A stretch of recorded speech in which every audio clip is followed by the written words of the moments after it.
Buenas tardes, amigos, bienvenidos a Sin Límites en este día martes 4 de abril del 2023. Programa número 5 de Sin Límites, edición 2023, de cara a las elecciones, ¿no? Que ya estamos ahí. En un mes más vamos a estar de elecciones. Bueno, vamos a ver el vértigo de algunas cosas y lo que pasa, ¿no? En un país realmente muy, pero muy particular, porque de repente en una semana es como que todo sucedió hace 1000 años.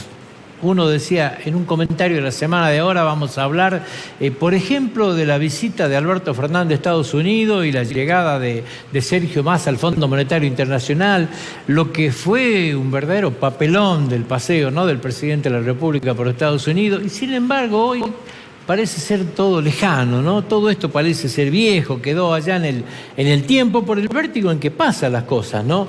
La sesión del Senado la semana pasada, ¿sí? Este verdadero papelón que de repente vemos inmerso, donde se termina levantando la oposición, la sesión no logra traducirse, se quedan sin quórum. Bueno, cuando todo parecía que íbamos a desmenuzar esto y una imagen más de una política que la sigue manejando Cristina Fernández de Kirchner con estos artilugios, ¿no?, que impidió que el Senado pueda concretar lo que era 37 votos que parecía que se iba a lograr, por lo menos tratar las cuestiones de Santa Fe, que era lo que estaba previsto. Bueno, de nuevo quedó paralizado, ¿sí? Cristina Fernández de Kirchner, con este artilugio donde la usó a la esposa del gobernador santiagueño, terminó pidiendo un 2/3 inexistente y terminó levantando una sesión. Bueno, todo esto hoy es viejo. O sea, hoy hay que hablar de lo que hemos visto ayer todo el día, ¿no es cierto?, de un Sergio Bernis, ministro de Seguridad de la provincia de Buenos Aires, agredido salvajemente, como hemos visto todo. A ver, como primera medida, tracemos una línea. Bajo ningún punto de vista puede haber nada que justifique la violencia que hemos visto el día de ayer. Nada, ¿sí? La gente puede estar indignada, uno puede entender un montón de cosas, pero no podemos bajo ningún punto de vista justificar la violencia. Creo que esto está claro, es repudiable y tenemos que marcarlo de esta manera. Sí nos sirve para entender por qué pasan las cosas, ¿no? Hay un hartazgo en la gente muy grande, hay una bronca contenida en muchos sectores de la comunidad que realmente desborda todo. Con un Sergio Bernis acostumbrado a esto, ¿no?, a esta actitud hasta circense, le diría, de bajar con un helicóptero, de hacerse decir Rambo, de estas imágenes practicando artes marciales. Bueno, todo esto quedó desnudado en el día de ayer con una paciencia a la gente que no ha sido tal. Se intenta decir algo armado, que fue previsto, que la política mete la cola. La realidad que lo que vimos todo es que llegó Sergio Bernis, la gente sin mediar ningún tipo de instancia previa o posterior, terminó agrediéndolo en forma brutal, porque la realidad es que fue en forma brutal. Ahora, ¿cómo se puede interpretar esto? Después, ¿qué es lo que vimos todo como sociedad? ¿Qué es lo que vio usted? ¿Qué es lo que vi yo? Vimos de nuevo pelearse entre todos. Un Sergio Bernis avanzar sobre Aníbal Fernández, decir que hace cuánto tiempo, del año 2019 que le pedimos gendarme, 6.000 gendarmes pide la provincia de Buenos Aires. Rosario, con todo lo que pasa, le mandaron 1.400. Este es el debate a la luz de lo que ha pasado. En serio, el debate es si la culpa es de Nación, que no mandó a los gendarmes. Los gendarmes no están para estos hechos delictivos. Por ahí uno puede decir, bueno, están casualmente más para el tema narcotráfico. Pero bueno, veíamos la pelea en esto. La policía de la Ciudad Autónoma de Buenos Aires, Sergio Bernis dijo que prácticamente lo secuestraron. A todos nos quedó la sensación que si la policía no lo rescataba, no sabíamos en qué terminaba este tema, pero volvemos a tener una pelea por la jurisdicción. Si está de la General Paz para acá, de la General para allá. Si lo veo al nuevo ministro Bursaco, creo que lo agarro a trompada, fueron las palabras. ¿En serio? ¿En serio se van a pelear los dos ministros después de lo que pasó? Y no va a haber una palabra ni un tipo de acción respecto a lo que realmente ha sucedido y a lo que está pasando con la seguridad de la gente. ¿Usted ha escuchado algo del intendente Espinosa, por ejemplo, a La Matanza? Porque fue en la jurisdicción de él todo esto que está pasando. ¿Usted ha escuchado algo del presidente de la República? Tan ameno hablar en un montón de circunstancias y ayer no dijo una palabra. Había un acto que lo terminó suspendiendo y no dijo una palabra, absolutamente nada. ¿Usted escuchó algo de la vicepresidenta de la Nación respecto a lo que pasó? O sea, todo el mundo en silencio, nadie dice una palabra de lo que pasó. Intentó hablar Kicillof, ¿sí? A veces es mejor que no hable de lo que habla y la gente sigue, ¿no es cierto?, consumiendo este tipo de situación y sigue explotando de la manera que explotó. Cuidado con este tema, hay un hartazgo muy grande en la gente. Hartazgo que lo ven, a ver, ayer lo vio Sergio Berni, pero también lo ven en cuestiones absolutamente menores, ¿no? Dicen los encuestadores, por ejemplo, que lo ven cuando quieren encuestar, la gente no quiere hablar. Uno lo ve en el mal humor social que hay en la gente, uno el hartazgo de todo esto, lo ve cuando se cruza en una esquina, cuando toca un bocinazo, cuando de repente por una maniobra de tránsito capaz que termina en un desborde generalizado. Hay un hartazgo en la gente cuando no encuentra usted definición, fallece una criatura de 3 meses de edad en la vereda prácticamente de Casa Rosada, y el hecho es como que pasa prácticamente desapercibido, se habla un día, pero reitero, el devenir de todo esto hace que quedó en el olvido. ¿Cuándo fue esto? Bueno, esto fue la semana pasada y en el día de ayer se conoció en la provincia de Salta una criatura de 6 años que estaba esperando ser atendida por un pediatra en el hospital de Embarcación, falleció en la puerta. Y pasó en la provincia de Salta, una provincia que tiene en este momento dictada una emergencia sanitaria. Y sin embargo sucedió esto y ahora se conoce que la gente paga 1.500 pesos para que le den un turno en el hospital público. Y esto está pasando en una provincia que tiene, reitero, dictada una ley de emergencia. Por eso digo, cuidado con lo que está pasando. Hay un hartazgo muy grande que creo que lo estamos visualizando todo y la política hoy por ahí me da la sensación cuando se pelean entre ellos que no lo está viendo venir, que no lo está magnificando en su real proporción. El Fondo Monetario Internacional se expresó. Hasta acá, ¿qué conocíamos? Se reunía el board del fondo el día viernes, estaba todo previsto para que se apruebe un nuevo desembolso para la República Argentina, 5.400 millones de dólares, de los cuales todo servía para autocobrarse. 2.700 millones habían vencido entre el 21 y 22 de marzo, la realidad es que Argentina no pagó, se acordó que se iba a pagar el día 31, por eso era fundamental el día 31 la reunión del fondo, la aprobación de este concepto y la llegada de estos valores que en realidad no llegan, es un movimiento contable, son telegramas que salen, digamos, porque el fondo es que como que cobró y se autocobró. Hay 2.700 más que están inflando las reservas por ahora, pero que durante este mes de abril se van a tener que autopagar al propio Fondo Monetario Internacional. Este era un punto. El otro punto, ¿cuál era? El 31 de marzo es el último día hábil del mes. Cuando se analice el trimestre es el valor que se toma para ver en cuánto estaban las reservas. Por eso era fundamental la aprobación esta, porque se aprobó también la baja de la reserva que se había estipulado en el contrato. O sea, la cuarta modificación que se hace de esto se bajó en 2.000 millones de dólares más. Entonces era absolutamente clave, porque si no, cuando analicen el primer trimestre del año 2023, no íbamos a poder cumplir con el fondo. Hasta ahí todo bien. Hasta ahí todo acordado, hasta ahí podemos decir el fondo no quiere que Argentina caiga en default porque en los momentos que se vive es lo peor que puede pasar. Lo que pasa es lo que nadie esperaba, ni el propio Sergio Massa, de ahí la bronca y la forma en que se expresó en el día de hoy. El fondo emitió un documento muy duro para con la Argentina, donde parece ser que algunos tiempos de bonanza y algunas sonrisas diplomáticas se terminaron. La propia Kristalina Georgieva no estuvo presente la semana pasada. Para algunos ha sido un foco de alerta porque sabían que iba Sergio Massa, sabían que iba el presidente de la Argentina, dos representantes del país que más le debe al Fondo Monetario Internacional, y Kristalina Georgieva se fue al África. Se fue a una gira inexistente, podemos decir. Sergio Massa fue atendido por la número 2 del fondo, prendió algunas luces de alarma, pero nadie vio venir este documento que se emitió el día viernes. ¿Qué decía este documento? Bueno, marcaba los problemas de la inflación, marcaba los problemas del déficit fiscal, marcaba la necesidad de acelerar el tema de la desregulación de las tarifas para bajar ese déficit fiscal y cumplir, marcaba con toda actitud de que el 1.9 del déficit fiscal es lo que se tiene que dar. También decía que la devaluación del dólar respecto del peso tiene que seguir el ritmo de la inflación por lo menos. Marcaba el tema de la moratoria previsional, donde le indicaba al gobierno que había que restringirla de alguna manera. Y el Instituto Patria ayer declaró que no iba a haber ningún tipo de restricción. El propio Alberto Fernández también dice lo mismo.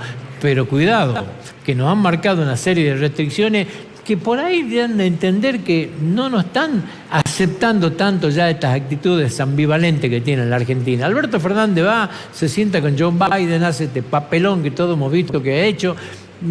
Sergio Massa va al Fondo Monetario Internacional, promete un montón de cosas. Ahora, ¿está Argentina dispuesta a cumplir?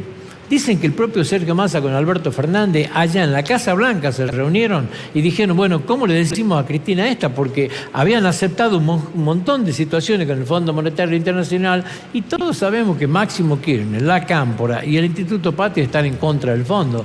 ¿Cómo aceptan este tipo de restricciones de nuevo? ¿Se va a tocar la moratoria previsional? Por eso reitero, Argentina promete cosas allá que después no cumple acá.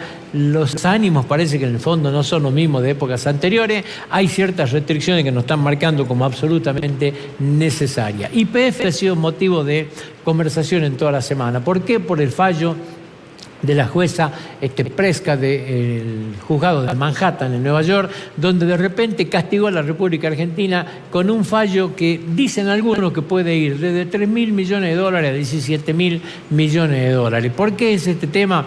Tiene que ver con la reestatización de YPF y con algunas normas que estaban puestas en el contrato de YPF que Argentina no cumplió. Normas que obligaban a ofrecer como parte de opción de compra número 1 a los propios socios de YPF del momento. Y Argentina no cumplió con esto y la reestatizó de otra manera. Bueno, ¿cuál es la novedad nueva de esto? Por un lado, todos los cañones indican que fue una impericia absoluta, una mala praxis absoluta de Axel Kicillof siendo ministro de Economía, de Cristina Fernández de Kirchner siendo presidenta de la República, de Parrilli, de la Procuraduría de la Nación. Bueno, acá apunta todo, digamos, como punto número 1 donde estuvo la mala praxis. Lo nuevo que hay es que en el día de ayer, en el programa de Carlos Pañi en La Nación Más, hubo dos aspectos que marcó Carlos Pañi con mucha exactitud. Uno es un informe interno que había tenido el propio YPF, que había sido hecho por Daniel Cameron. Daniel Cameron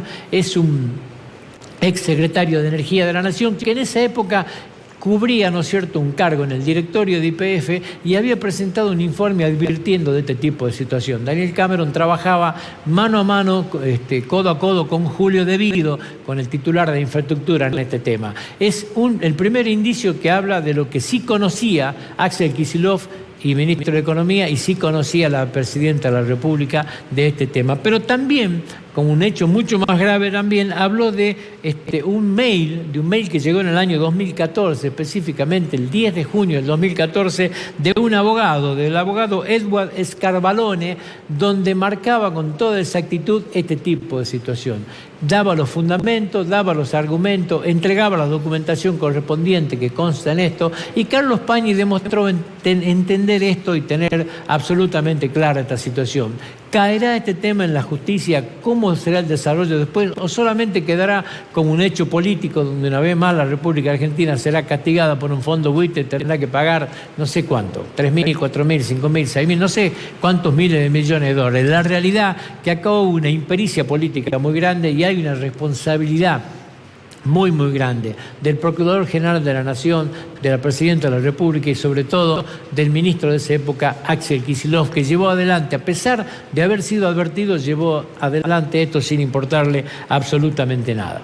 Algunos comentarios del tema político de la última semana, ¿sí? Porque desde la bajada de Macri, evidentemente se ha generado en algunos lugares un verdadero tsunami político, ¿no? Porque el Frente de Todos de repente se quedó sin argumentos, no tiene contrincante, o sea, tiene que empezar a encontrar argumentos para sostener una campaña, se quedó sin candidato, Cristina Fernández de Kirchner no tiene sentido una probabilidad de candidatura si no está Mauricio Macri. Si alguien creía que Cristina Fernández de Kirchner podía ser candidata, era si seguía en carrera Mauricio Macri. No estando Mauricio Macri, creo que nadie, y menos la misma Cristina, considera que puede llegar a ser candidata. El Frente de Todos de repente se quedó sin esto, ¿sí? Sergio Massa, es imposible hablar de una candidatura de un ministro de Economía en un país que tiene 39.2 de pobreza, en un país que tiene 100% de inflación, en un país el cual va a entrar en un proceso recesivo y de esta inflación que todos lo están viendo con claridad. Me parece que hablar de una candidatura de esto es imposible. Alberto Fernández, que por una cuestión de sostenerse con algo de poder, no caer en esta política del pato rengo, sigue hablando de ir a las PASO, pero que nadie tome en serio este tema de ir a las PASO. Hablar de una candidatura de Alberto Fernández con este gobierno que estamos viendo, la verdad que me parece que es muy poco serio. Kicillof, que por ahí es el que más sostiene los votos de Cristina, dicen todas las encuestas, pero no quiere saber absolutamente nada, quiere ser candidato a gobernador en la provincia de Buenos Aires.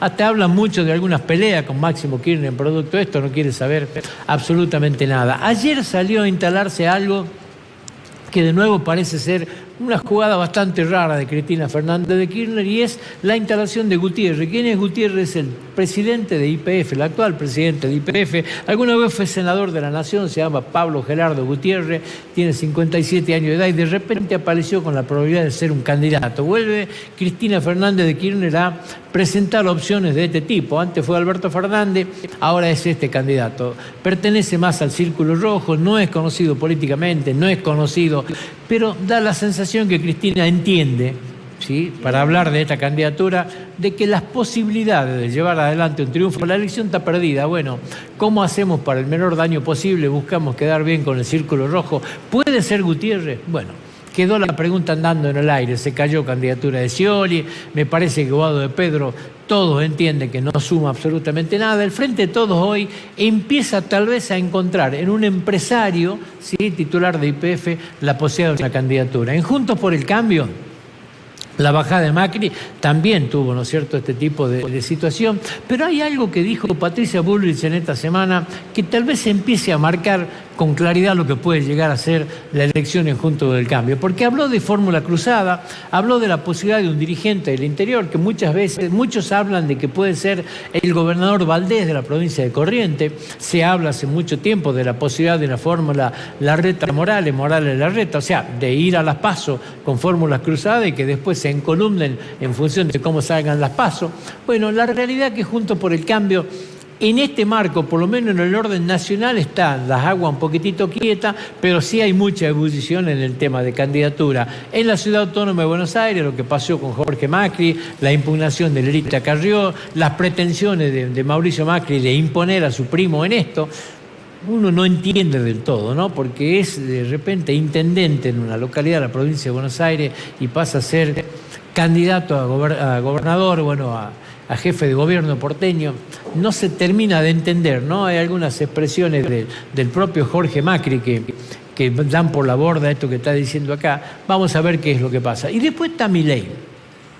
Y Milei, la verdad, es un interrogante muy grande. Es una cosa absolutamente indescifrable. Muchos, entre los cuales me incluyo, hace 3, 4 meses no lo tomábamos en serio, nos reíamos, nos parecía, la verdad, hasta payasesco y lamentable que exista estas cosas en la política. Decía, ¿cómo puede juntar voluntades esto? Hoy, hace rato ya que hemos dejado de reírnos, que miramos esto con preocupación, que no hay ninguna encuesta, dicen todos, que no le dé más de un 20-22%, que nadie puede plantear con exactitud cuál es el techo que puede llegar a tener, que es una cuestión indescifrable porque no da ningún tipo de definiciones. A ver, más allá de esta locura que termina con el Banco Central, pero más allá de este tipo de cosas, ¿qué es lo que piensa? Cada vez que empezó a hablar de lo que piensa, cayó en problemas, en ambigüedades que hicieron retroceder políticamente. Por eso hoy quienes manejan su campaña lo tienen callado. O sea, llámese lo que le pasó con el tema de las armas,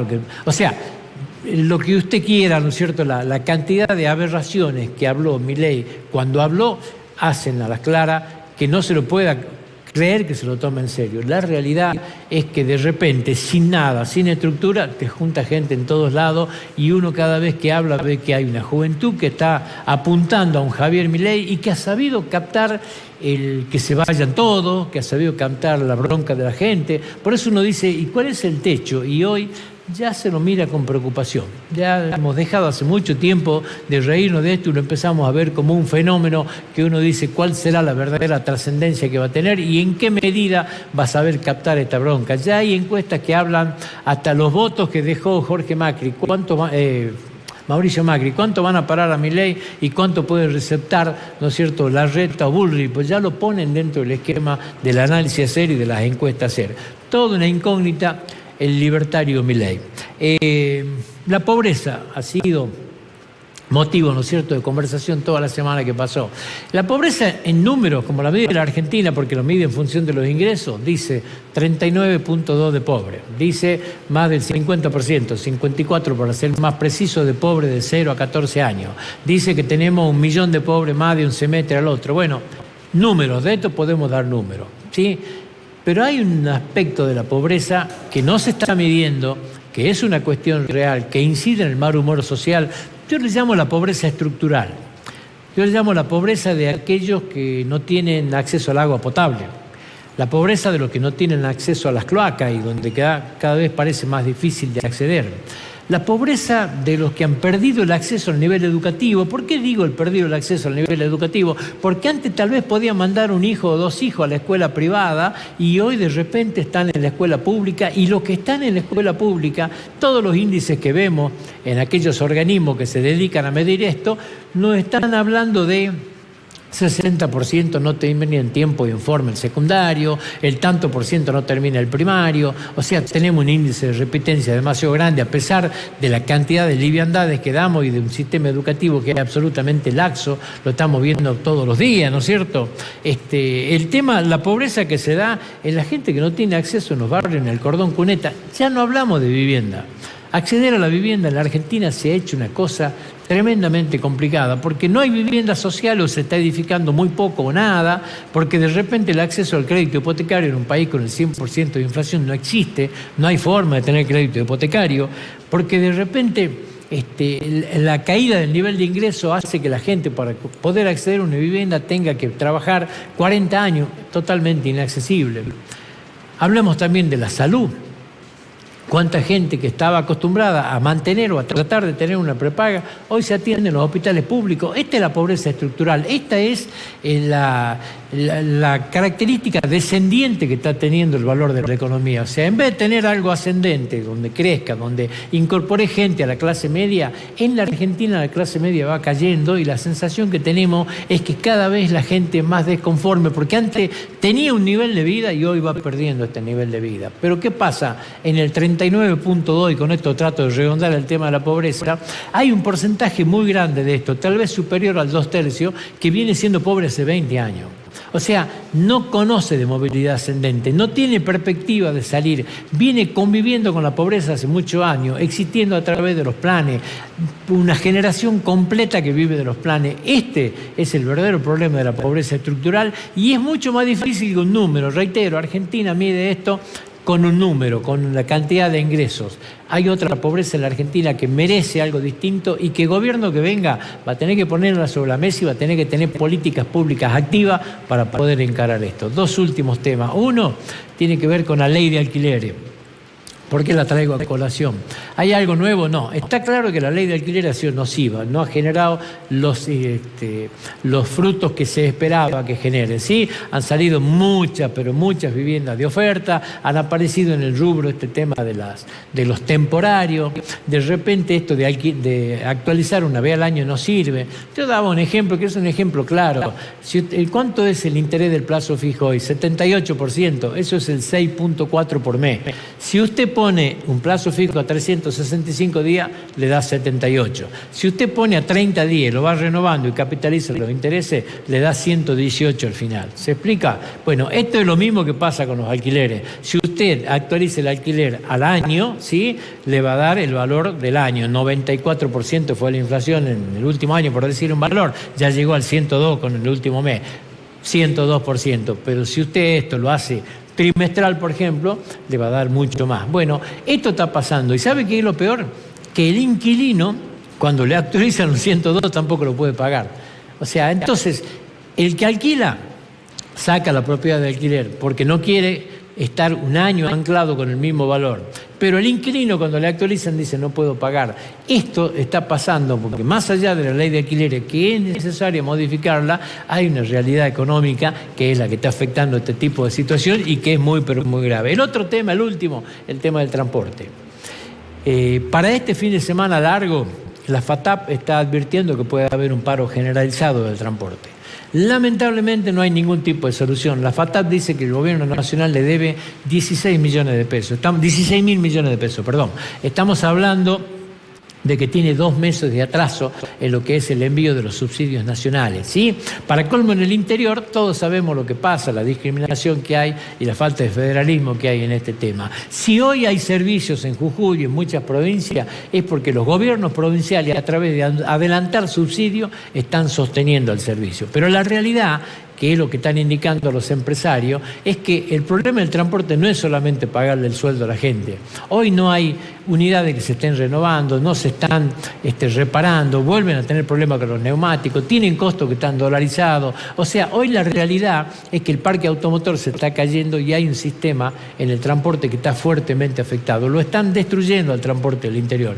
Para colmo de males, si usted ve la actualización de las tarifas que han salido en Buenos Aires, 39,37 el colectivo. ¿Sabe cuánto vale en Jujuy? 82. ¿Sabe cuánto vale en Córdoba? 101 pesos. ¿Sabe cuánto vale en Bariloche? 115. En Mar del Plata, 122. ¿De qué federalismo hablamos? Es increíble lo que sucede con este tipo de cosas. Hace 2 años que hablamos.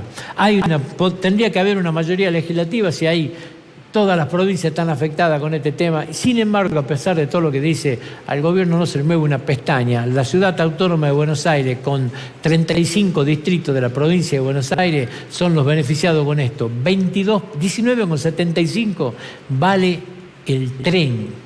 ¿Usted cree que algo puede costar 20 pesos en la Argentina? En Jujuy vale un caramelo esto. Esto está pasando con el transporte y el transporte está hoy en una situación terminal. Nos vamos a la pausa. Cuando volvamos estamos con el senador Mario Figa, pero no vamos a hablar con el senador, vamos a hablar con el candidato a diputado provincial en primer término.